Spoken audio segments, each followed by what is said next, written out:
Bonjour à tous. Alors moi je m'appelle Léa Charton. Oups, là, pardon. Je suis médecin généraliste à la maison de santé du Neuf, dans le sud de Strasbourg, dans un quartier très précaire. Mes conflits d'intérêt, c'est que cette étude, elle s'est déroulée à la maison de santé du Neuf et que je suis un petit peu liée avec Juliette Chambe parce qu'elle travaille aussi à la maison de santé du Neuf. Mis à part ça, j'ai pas d'autres conflits d'intérêt pour cette publication. Donc moi j'étais la directrice de thèse de Francis Gatier qui a fait ce travail de thèse et c'est moi qui ai écrit l'article qui a été publié dans le BJGP Open. Je vous ai mis le QR code, il y sera de nouveau à la fin, l'article est accessible.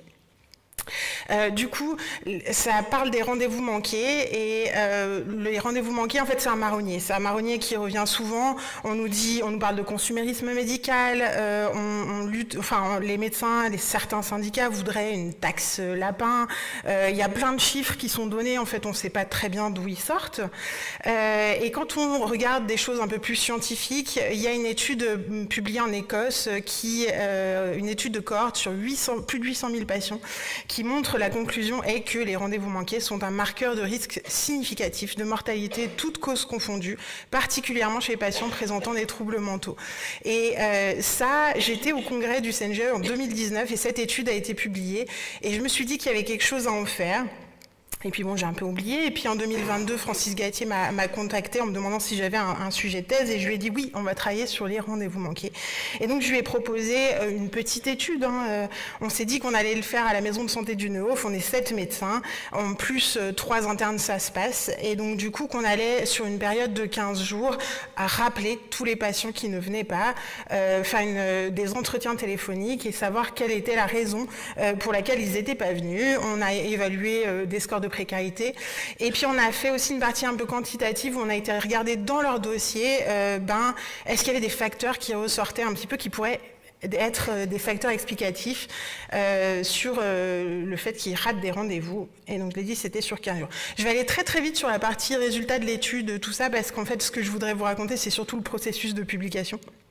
Donc voilà, on a eu 1092 rendez-vous en 15 jours, taux d'absence 4,9%. On a exclu 14% des gens qu'on devait rappeler parce qu'en fait soit ils parlaient pas français ou pas une langue que nous on parlait, soit ils avaient des troubles psychiatriques très délirants et on s'est dit que c'était peut-être pas justifié de les appeler. Donc on a appelé 39 patients, sur 39 il y en a 22 qui ont répondu, il y en a 0 qui ont refusé de faire l'entretien et donc ils ont été inclus. Sur les raisons évoquées, vraiment beaucoup de raisons en lien avec la précarité, le fait que on a un travail qui est très précaire, voilà, les horaires se débloquent au dernier moment. On a plein de rendez-vous, et jamais n'a été évoqué la relation médecin-patient ou le manque d'accès aux soins à la maison de santé. Ce qu'on concluait de cette enquête Cali, c'était que l'absence au rendez-vous, c'était vraiment le dernier maillon d'une chaîne d'événements dans une population où la santé n'est pas une priorité. Au niveau quanti, quand on avait les gens au téléphone, on leur proposait un nouveau rendez-vous très rapide. On disait, vous n'avez pas pu venir à celui-là, est-ce que ça vous dirait de reprendre rendez-vous? Il y a 16 personnes qui nous ont dit oui, et toutes ont honoré ce deuxième rendez-vous. Et après, on a regardé qu'est-ce qui s'était passé dans cette consultation. Et donc, sur 16 rendez-vous, il y en a 2 qui ont été jugés primordiaux, c'est-à-dire que leur vie aurait été mise en danger s'ils n'étaient pas venus. Il y a une dame qui avait pris rendez-vous parce qu'elle avait une douleur du poignet. Il se trouve que c'était une fracture déplacée suite à des violences conjugales et l'autre c'était un patient dépressif avec un risque suicidaire très important qui a été hospitalisé suite à cette consultation. Il y a eu 6 autres rendez-vous où c'était jugé important parce qu'on a dû changer des traitements ou les adresser à des spécialistes très rapides. Donc c'est pour vous dire que c'était pas anecdotique ces rendez-vous qu'on a reprogrammés. Et sur ce qu'on a trouvé dans les dossiers, 41% des patients qui avaient raté un rendez-vous étaient en ALD. Notre taux d'ALD à la maison de santé, c'est plutôt aux alentours de 20%. C'est des gens qui consultent beaucoup. On a regardé le nombre de consultations prises dans l'année. En moyenne, c'était 15,5. Et à peu près un tiers avaient des antécédents d'addiction. Et surtout 36% des gens qui avaient raté un rendez-vous avaient des antécédents de violence conjugale notés dans leurs antécédents. Alors, tout ça est à prendre avec des pincettes, parce qu'on est sur un très petit échantillon, bien sûr. Mais quand même, on se demande si ce marronnier ne cache pas une forêt d'autres problématiques dans la prise en compte de ces rendez-vous manqués. Et on finit cette étude et l'URPS Grand Est publie une étude magnifique sur les rendez-vous non honorés. Malheureusement, une enquête un peu à charge contre les patients, avec plein de titres, ne pas se résigner, mais agir, enfin voilà.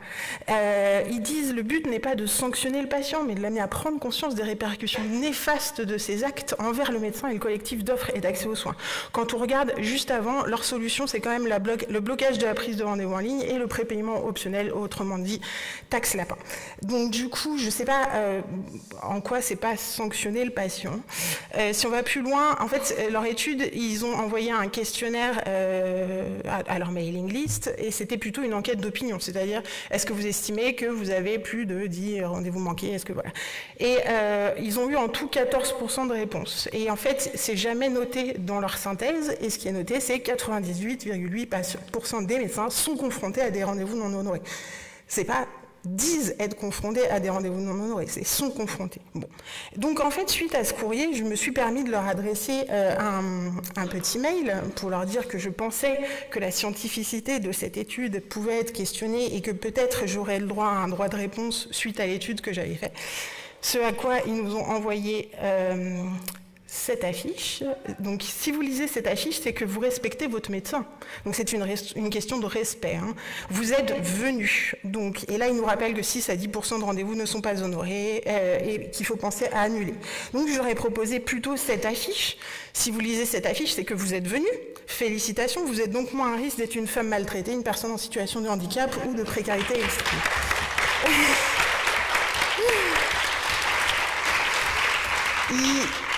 Ils n'ont pas diffusé cette affiche.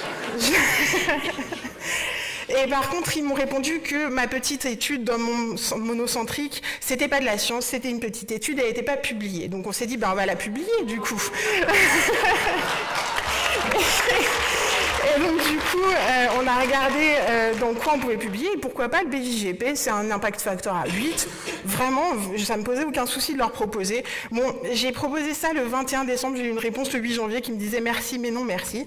Mais ils proposaient de le transférer au BJGP Open, et pourquoi pas. Et donc le 11 mars, j'ai reçu cette réponse que merci, on accepte votre publication avec quelques petites corrections à faire. Vraiment, il y avait 2 relecteurs. La première nous a félicité pour notre anglais.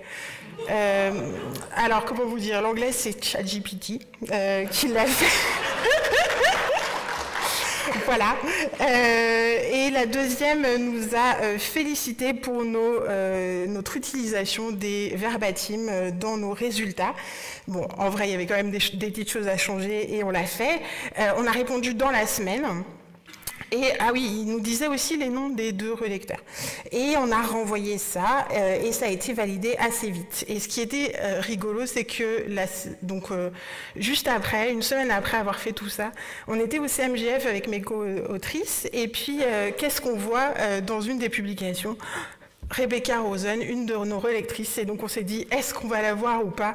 Oui, on a été la voir, et elle était très sympa, elle se souvenait très bien de cette étude, en fait elle venait de la reviewer, et donc on a pu en discuter, c'était très enrichissant, elle avait fait un travail très intéressant, justement sur les rendez-vous manqués à Londres, où c'est pas du tout le même système qu'en France, donc pas comparable, mais vraiment une discussion très intéressante.